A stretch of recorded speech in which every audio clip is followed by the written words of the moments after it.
안녕하세요. 책과 함께하는 시간입니다. 오늘은 김유정님의 단편소설 노다지 준비했습니다.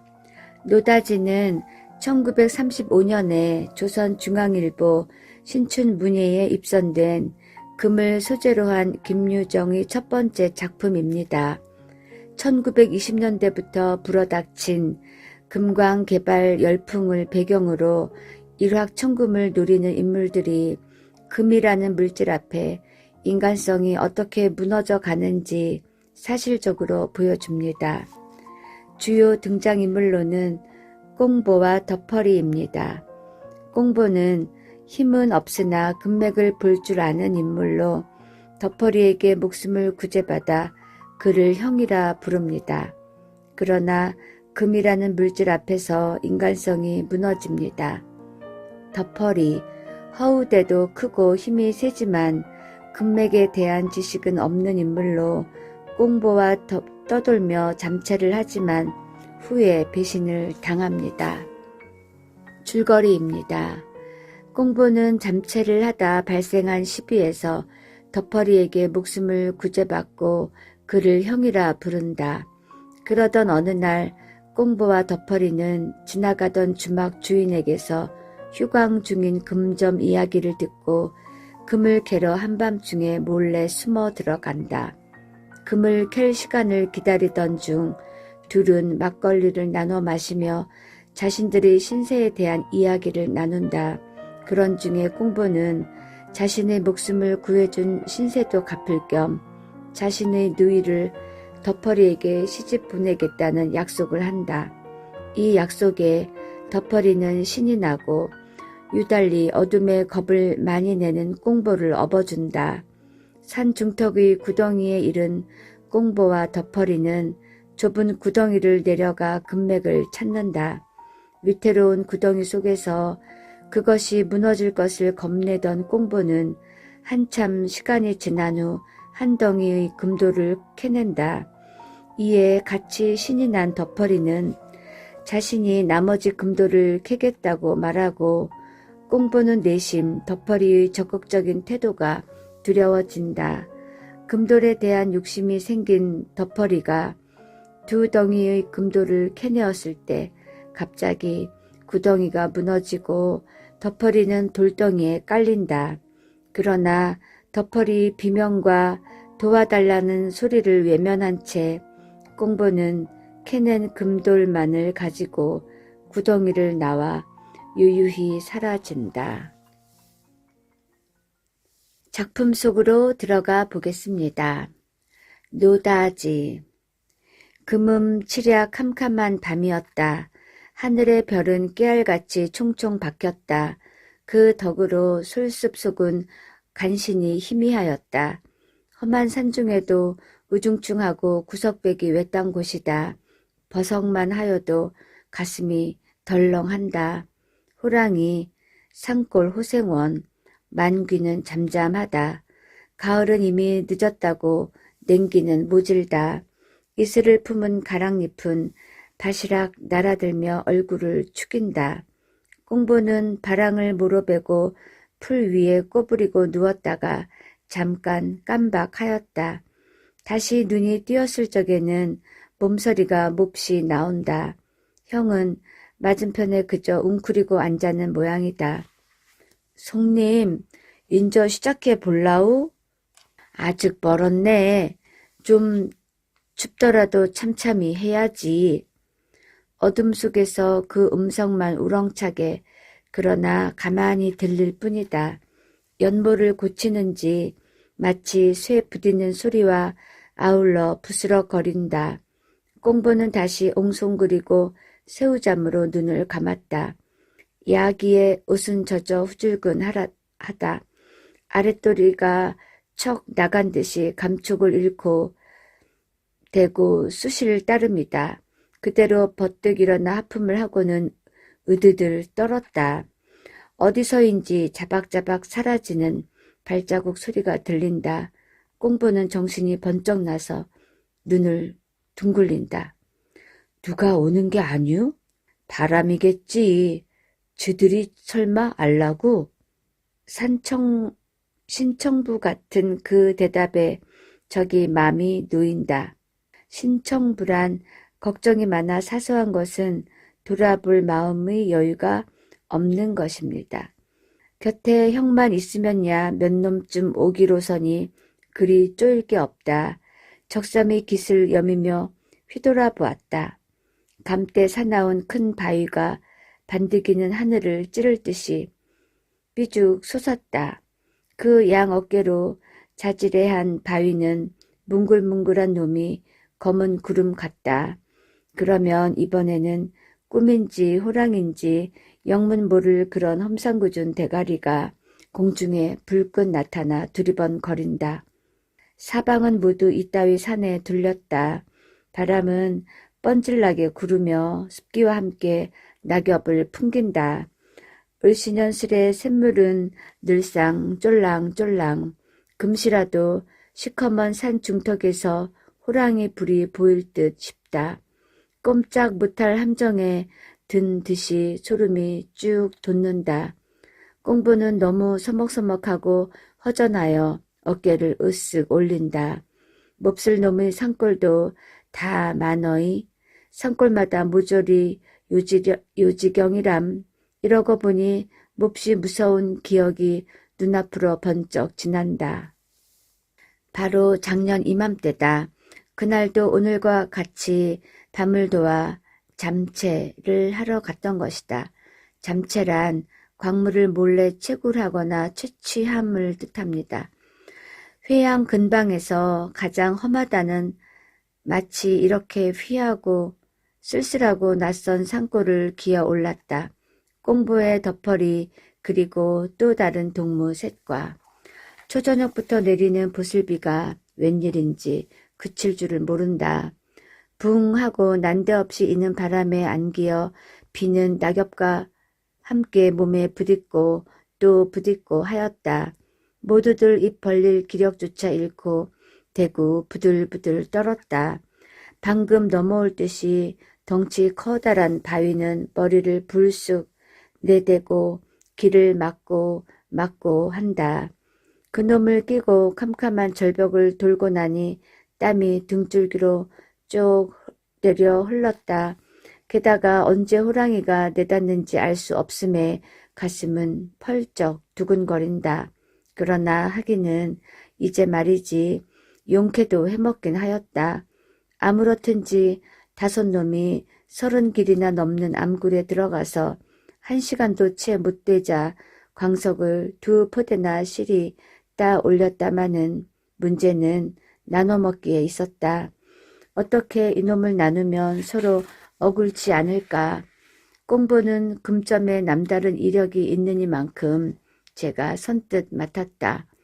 부피를 대중하여 5묵에다 차례대로 매지 골고루 놓았던 것이다. 한데 이런 우스꽝스러운 놈이 또 있을까? 이게 일터면 노는 건가? 어두운 구석에서 어떤 놈이 이렇게 쥐어박는 소리를 하는 것이다. 제 딴은 웃기를 보이느라고 가르침을 배웠는다.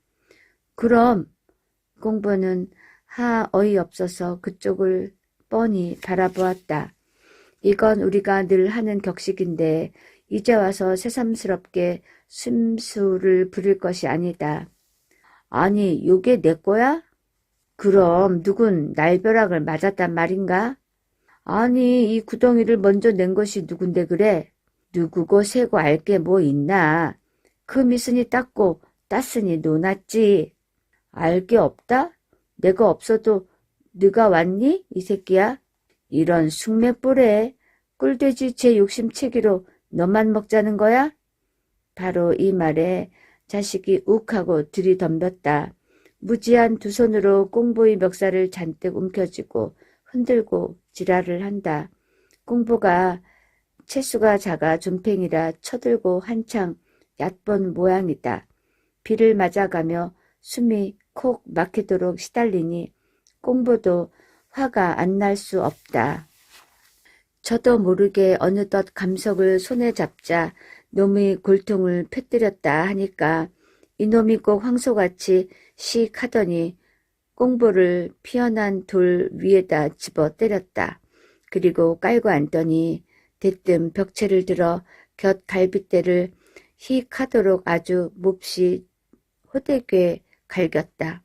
죽질 않기만 다행이지만 지금도 이게 가끔 도지어 몸을 못 쓰는 것이다. 담에는 왼편 어깨를 된통 맞았다. 정신이 다 아찔하였다. 험하고 깊은 산속이라 그대로 죽여버릴 작정이 분명하다. 세 번째에는 또다시 가슴을 겨누고 내려올째 인제는 꼬박 죽었구나 하였다. 참으로 지긋지긋하고 아슬아슬한 순간이었다. 그때 천행이랄까 대문짝처럼 크고 억센 덮어리가 비호같이 날아들었다. 지체 없이 그놈의 허리를 뒤로 두 손에 쥐어들더니 산비탈로 내던져버렸다. 그놈은 그때 살았는지 죽었는지 이내 모른다. 꽁보는 곧바로 감석과 한꺼번에 덮어리 등에 엎이어 마을로 내려왔던 것이다. 현재 꽁보가 갖고 다니는 그 목숨은 덮어리 손에서 명주를 받은 그때의 끄트머리다. 덮어리를 형이라 불렀고 형우 제공을 깎듯이 하는 것도 까닭없는 일은 아니었다. 이 산골도 그 녀석이 산골과 똑 헐없는 흉측스러운 낯짝을 가졌다. 한번 휘돌아 보니 몸서리 치던 그 경상이 다시 생각나지 않을 수 없다. 꽁보는 담배를 빡빡 피우며 시름 없이 앉았다. 몸 좀 녹여서 인저 시적시적 해볼까? 덮어리도 추운지 떨리는 몸을 툭툭 털며 일어선다. 시작하도록 연모는 차비가 다 된 모양. 저편으로 가서 훔척훔척 하더니 바랑에서 막걸리 병과 돼지 다리를 꺼내들고 이리로 온다. 그래도 좀 건행은 해야 할걸. 건행이란 약간 데워 찬 기운을 가시게 함입니다. 건행은 해야 할걸 하고 그는 병마개로 이로 뽑더니 에이 그냥 먹세. 언제 데워 먹겠나. 데웁시다. 글쎄 그것도 좋고 근데 불을 놨다가 들키면 어쩌나. 저 바위 틈에다 가리고 댑시다. 아우는 일어서서 가랑잎을 긁어 모았다. 형은 더듬어 가며 소나무 삭정이를 뚝뚝 꺾어서 한아름 안았다.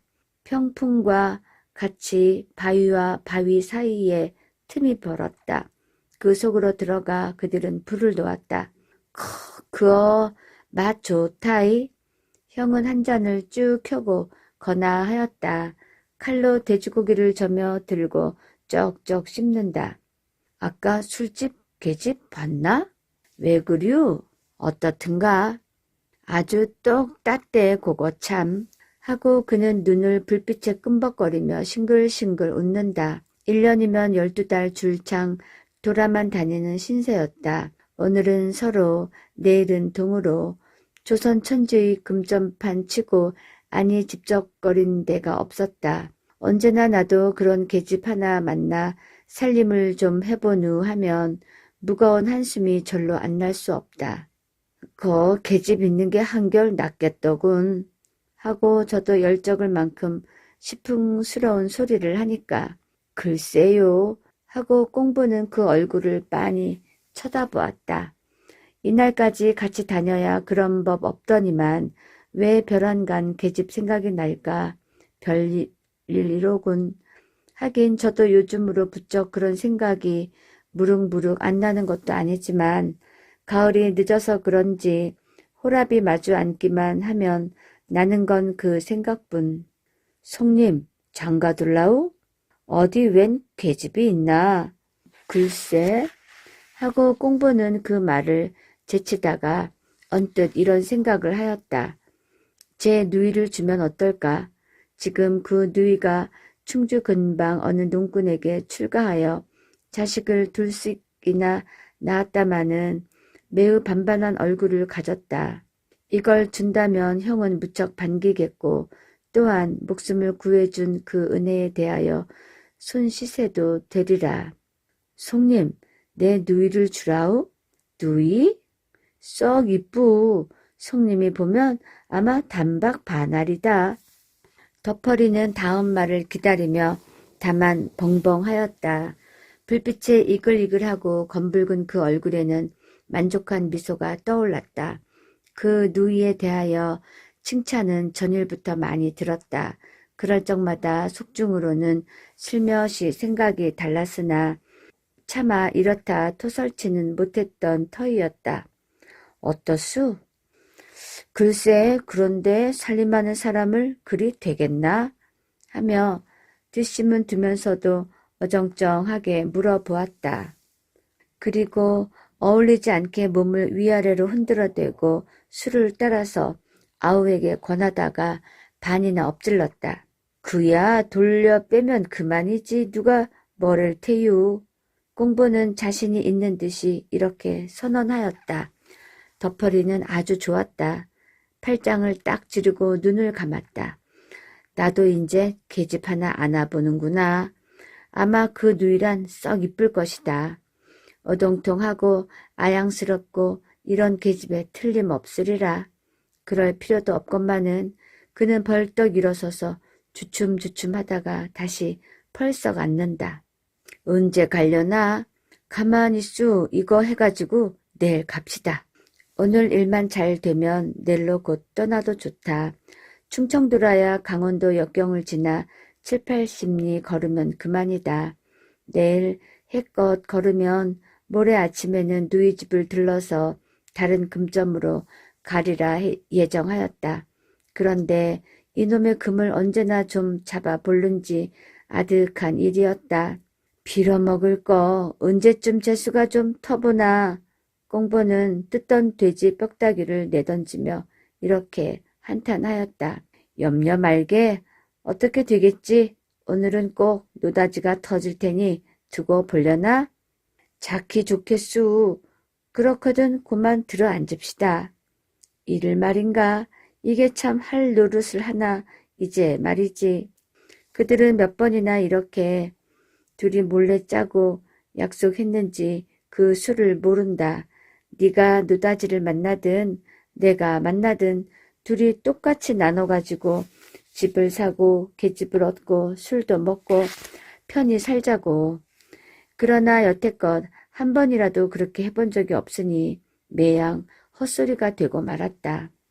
닭 울 때도 되었네. 인제 슬슬 가 보려나?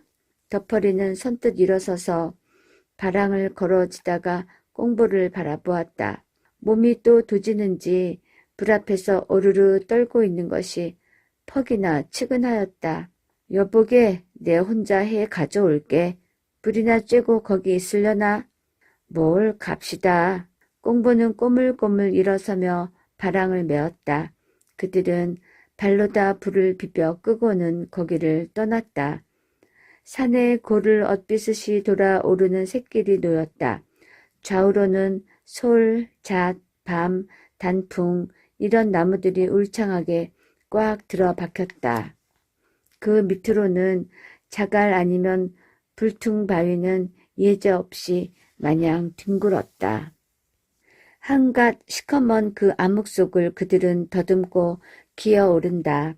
풀숲의 이슬로 말미암아 고이는 축축이 젖었다. 다리를 옮겨 놓을 적마다 철썩철썩 살에 붙으며 찬 기운이 쭉 끼친다. 그리고 모진 바람은 뻔질 불어내린다. 붕 하고 능글차게 낙엽이 불어내리다는 뺑 하고 매몰차게 길을 복쓴다. 꽁보는 덧퍼리 뒤를 따라오르며 달달 떨었다.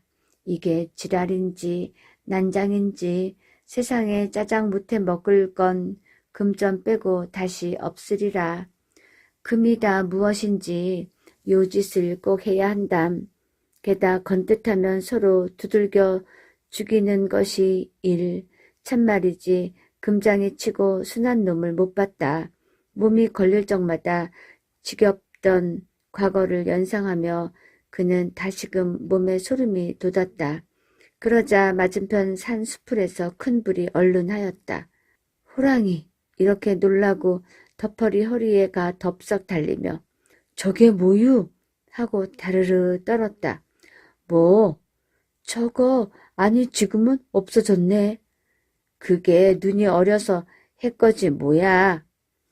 덕퍼리는 심심히 대답하고 천연슬에 올라간다. 다구진 그 태도에 좀 안심이 되는 듯 싶으나 그래도 썩 편치는 못하였다. 왜 이리 오늘은 대고 겁만 드는지 까닭을 모르겠다. 몸은 배시근하고 열로 인하여 입이 바짝바짝 탄다. 이것이 웬만하면 그럴 리 없으련마는 자네 안 되겠네. 내 등에 업히게. 하고 덕퍼리가 등을 내대일째 그는 잠자코 바람 위로 넙죽 업혔다. 그래도 끽소리 없이 덜렁덜렁 올라가는 덕퍼리를 굽어보며 실팍한 그 몸이 여간 부러운 것이 아니었다. 불볕 내리는 복중처럼 시근거리며 이마에 땀이 쫙 흘렀을 그때에야 비로소 덕퍼리는 산 마루터까지 이르렀다. 꽁보를 내려놓고 땀을 씻으며 후 하고 숨을 돌린다. 인제 얼마 안 남았겠지. 조금 내려가면 요 아래 있을 것이다. 그들이 이 마을에 들른 것은 바로 오늘 점심때이다. 지나서 그냥 가려 하다가 뜻하지 않은 주막 주인 말에 귀가 번쩍 뛰었던 것이다. 저 산 너머 금점이 있는데 금이 푹푹 쏟아지는 화수분이라고. 요즘에는 화약 허가를 내가지고 완전히 일을 하고자 하여 부득이 잠시 휴강 중이고 머지않아 다시 시작할 게다. 그리고 금도둑을 맞을까 하여 밤낮 구별 없이 감시하는 중이라고 하는 것이다. 그러나 이 밤중에 누가 자지 않고 설마 하고 덕퍼리는 덜렁덜렁 내려간다. 꽁부는 그 꽁무니를 쿡쿡 찔렀다. 그래도 사람의 일이니 물론 모른다. 좌우 곁으로 살펴보며 살금살금 살이어 내려온다. 그들은 5분쯤 내리었다. 따는 커다란 구덩이 하나가 딱 내달았다. 산중턱에 잿더미 같은 바위가 놓였고 그 옆으로 또 하나가 놓여 가닥이 졌다. 그 가운데다 삐듬한 돌 장벽을 끼고 구멍을 뚫은 것이다. 가로는 한 발 좀 못되고 길이는 약 서너 발 가량. 성냥을 그어대 보니 깊이는 4길이 넘겠다. 함부로 쪼아먹은 구댕이라 거칠한 놈이 군 버력도 똑똑히 못 치웠다. 잠체를 염려하여 그랬으리라. 사다리는 모조리 떼가고 밍숭밍숭한 돌벽이 있을 뿐이다. 그들은 다시 한번 사방을 둘레둘레 둘러보았다. 지척을 분간기 어려우나 필경 사람은 없을 것이다. 마음을 놓고 바랑에서 관소를 꺼내 불을 데렸다. 덕퍼리가 먼저 장벽에 엎드려 뒤로 기어 내린다. 꽁부는 불을 들고 조심성 있게 참참히 내려온다. 한 길쯤 남았을 때 그만 발이 찍하고 덕퍼리는 떨어졌다. 꿍하고 무더니 골탕은 먹었으나 그대로 쓱싹 일어섰다. 동이 트기 전에 얼른 금을 따야 될 것이다. 여보게 아우, 나는 어딜 따라냐? 글쎄유, 가만히 기슈. 아우는 불을 들이대고 줄맥을 한번 쭉 훑었다. 금점 이래는 난다 긴다 하는 아달맹이 금쟁이였다. 아달맹이란 야무지고 대바르며 똑똑한 사람입니다. 썩 보더니 복판에는 동이 얼어 들어가고 양편 가생이로 차차 줄이 생하는 것을 알았다. 성님은 저편 구석을 따우. 아우는 이렇게 지시하고 저는 이쪽 구석으로 왔다. 그러나 차마 그 틈바귀로 들어갈 생각이 안 난다. 한 길이나 실이 되도록 쌓아 올린 동발이 금방 넘어올 듯이 위험했다. 밑에는 좀 잔돌로 쌓으나 그 위에는 제법 굵직굵직한 놈들이 얹혔다. 이것이 무너지면 꽥 소리도 못하고 치여 죽는다. 꽁보는 한참 생각했으되 별 수 없다. 낯을 찌푸려가며 바랑에서 망치와 탈해징을 꺼내 들었다. 그런데 어떻게 파먹은 놈이 개 움푹이 들어간 것이 일커녕 몸 하나 놓을 데가 없다. 마지못해 두 다리를 동발깨로 쭉 뻗고 몸을 그 홈패기에 착 엎드려 망치질을 하기 시작하였다. 돌에 뚫린 석혈 구덩이라 공기는 더욱 퀭하였다. 징 때리는 소리만 양쪽 벽에 무겁게 부딪힌다. 팡, 팡, 이렇게 몹시 귀를 울린다. 거반 1시간이 넘었다. 그들은 버력 같은 망감 이외에 아무것도 얻지 못했다. 다시 5분이 지난다. 10분이 지난다. 딱 그때다. 꽁보는 땀을 철철 흘리며 좁다란 그 틈에서 감 하나를 손에 따들었다. 헐없이 작은 목춤 같은 그런 돌팍을 엎드린 채 불빛에 비치어 가만히 뒤져보았다. 번들번들한 놈이 그 광채가 매우 혼란스럽다. 혹시 연철이나 아닐까? 그는 돌 위에 눕혀놓고 망치로 두드리며 깨보았다.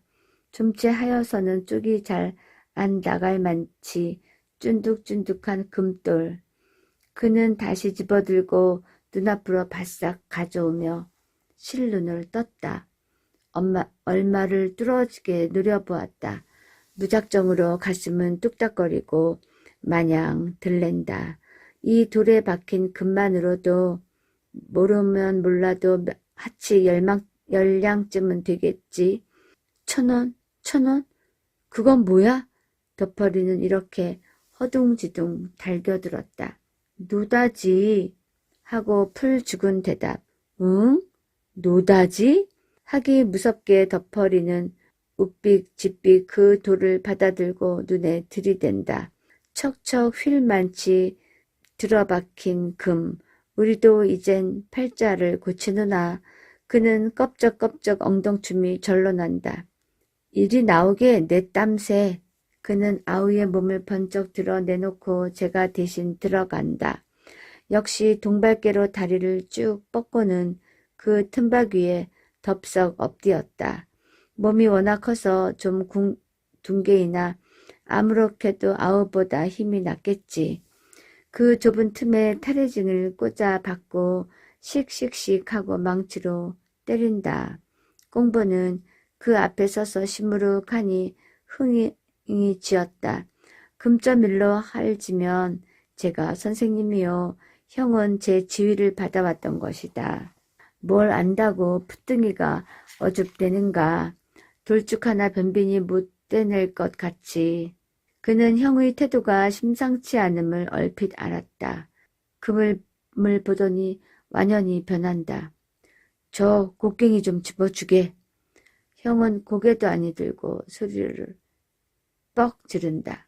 아우는 잠자코 대꾸도 아니한다. 사람을 너무 얕보는 그 꼴이 썩 아니 꼬었다. 야, 이 사람아, 곡괭이 좀 얼른 집어줘. 왜 저리 정신없이 섰나. 그리고 눈을 딱 부릅뜨고 쳐다본다. 아우는 아무 말 않고 저편 구석에 놓인 곡괭이를 집어다 주었다. 그리고 우두커니 다시 섰다. 형이 무람 없이 굴면 굴수록 그것은 반드시 시위에 가까웠다. 좀 힘이 있다고 주제넘게 껐더기는 그 화상이야 눈 허리가 쉬면 쉬었지. 그냥은 못 볼 것이다. 또 땄네. 내 기운이 어떤가? 형은 이렇게 주적거리며 곡괭이를 연상 내리 찍는다. 마치 죽통에 덤벼드는 돼지 모양이다. 억척스럽게도 손뼉만 한 감을 두 쪽이나 따냈다. 인제는 약이 아니면 세상 없어도 더는 못 딸 것이다. 액, 액, 액. 그래도 억센 주머니에 굳은 동이 다 벌컥벌컥 나간다. 제 힘을 매우 자랑하는 형을 이윽히 바라보니 또한 그 속이 보인다. 필연코 이 노다지를 혼자 먹으려고 하는 것이다. 하면 내가 있는 것을 몹시 꺼리겠지 하고 속을 태운다. 이것 봐. 자네 같은 건 골백 와야 소용없네 하고 또 뽐낼째 가슴이 선뜩하였다. 앞서는 형의 손에 목숨을 구해받았으나 이번에는 같은 산골에서 그 주먹에 명을 도로 끊을지도 모른다. 그는 형의 주먹을 가만히 내려보다가 가엾이도 앙상한 제 주먹에 대조하여 보지 않을 수 없다. 그러나 다만 속이 바르르 떨릴 뿐이다. 그러나 꽁보는 기겁을 하여 놀라며 뒤로 물러섰다. 어이쿠 하고 불시의 비명과 아울러 와르르 하였다. 쌓아 올린 동발이 어찌하다 중턱이 헐리었다. 모진 돌들은 덮어리 장단지며 넓적다리 엉덩이까지 그대로 억눌렀다. 살은 물론 으스러졌으리라. 그는 엎으러진 채 꼼짝 못하고 아픔에 못 이겨 끙끙거린다. 하나 죽질 않기만 유행이다. 바로 그 위 공중에는 징그럽게 커다란 돌들이 내려 누르자 그 밑을 받친 불과 조그만 조각돌에 걸리어 미처 못 굴러내리고 간댕거리는 것이었다. 이 돌만 내려치면 그 밑의 그는 목숨은 고사하고 윽살이 될 것이다. 윽살 몹시 짓눌려 짜부라짐. 여보게 내 몸 좀 빼주게. 형은 몸은 못쓰고 죽어가는 목소리로 애원한다. 그리고 또 아우 나 죽네 응? 하고 더욱 애를 끊으며 빌붙는다. 고개만 겨우 들었을 따름 그 외에는 손조차 자유를 잃은 모양 같다. 아우는 무너지려는 동발을 쳐다보며 얼른 그 머리맡으로 다가선다. 발 앞에 놓인 노다지 세 쪽을 날쌔게 손에 잡자 도로 얼른 물러섰다. 그리고 눈물이 흐른 형의 얼굴은 돌아도 안 보고 그 발로 허둥지둥 장벽을 기어오른다. 이놈아! 넘어 기가 올라 벼락같이 악을 쓰는 호통이 들리었다. 또 연하여 우지끈 뚝딱 하는 무서운 폭성이 들리었다. 그것은 거의 동시의 일이었다. 그러고는 좀 와스스 하다가 잠잠하였다. 그때는 벌써 두 길이나 넘어 아우는 기어 올랐다.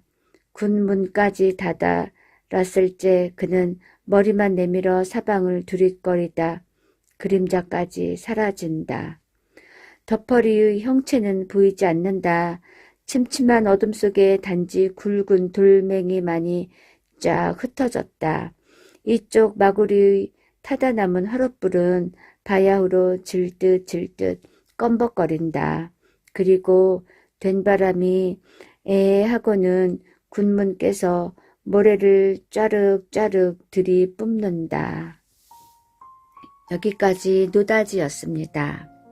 1930년대 조선의 금광 개발 열풍이 불었던 것은 군비 확충과 현금을 확보하려는 일제의 식민정책과 연결되어 있습니다.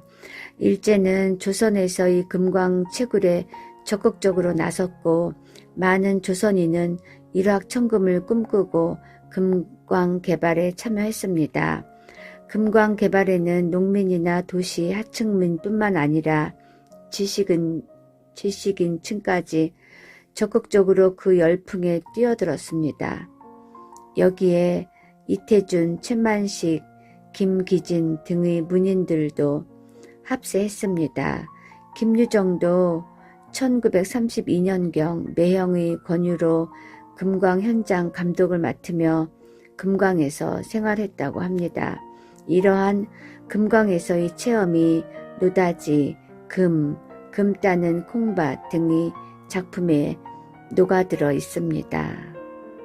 1930년대 조선은 식민주의자와 지주들이 가혹한 수탈로 인해 많은 농민이 고향을 떠나 유랑민이 되거나 화전민으로 전락하던 시기였습니다. 또한 1929년 미국의 경제 대공황은 전 세계에 영향을 끼쳤고 군비 확충과 무기 수매에 총력을 기울이던 일본에게도 심각한 타격을 주었습니다. 이러한 이유로 일본은 조선에서 금광 개발에 열을 올리게 되고 그리하여 금광업이 고속으로 성장합니다. 이러한 와중에 일부 조선인 중에는 금광 개발로 거부가 되는 사람들도 나타나기 시작했습니다. 희망을 잃고 힘들게 살아가던 조선인들에게 이러한 소식은 더욱 금광에 매진하게 만들었고 상하 계층에 상관없이 많은 사람이 일확천금의 꿈을 안고 금광 개발에 뛰어들게 됩니다. 하지만 이런 금광 개발의 꿈은 대부분의 사람들에게는 헛된 욕망으로 끝났고 개발에 참여한 그들은 전부 다 더 비극적인 생활을 맞이하게 되었다고 합니다. 네, 감사합니다. 편안한 밤 되세요.